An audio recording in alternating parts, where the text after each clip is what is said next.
എൻ്റെ പേര് അഫ്നാസ്. എൻ്റെ പേര് നെഹല. വയസ്സർ ഗ്രാമിൻ്റെ ട്രിപ്പിന് വന്നതാണ്. നല്ല അടിപൊളിയായിട്ടൊരു ട്രിപ്പാണ്.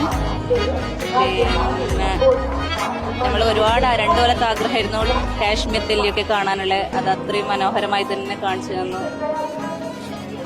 എനിക്ക് ഒരു ടെൻഷൻ ഉണ്ടായിരുന്നു.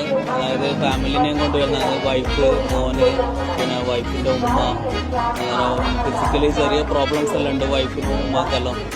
ടെൻഷൻ ഉണ്ടായിരുന്നു. കാരണം അതൊക്കെ മാനേജ് ചെയ്ത് നല്ല രീതിയിൽ കൊണ്ടുപോയി. പിന്നെ ട്രിപ്പ് അടിപൊളിയായിരുന്നു. ഒരു ഫാമിലി പോലെയായിരുന്നു. എന്താ പറയുക, ഒരു ബുദ്ധിമുട്ടും കാര്യങ്ങളും ഉണ്ടായിട്ടില്ല. പിന്നെ എന്താ പറയുക, ഫുഡ്, പിന്നെ റൂം, പിന്നെ ട്രാവലിങ്, ഒന്നും ഒരു ടെൻഷനോ കാര്യങ്ങളോ ഉണ്ടായിരുന്നില്ല.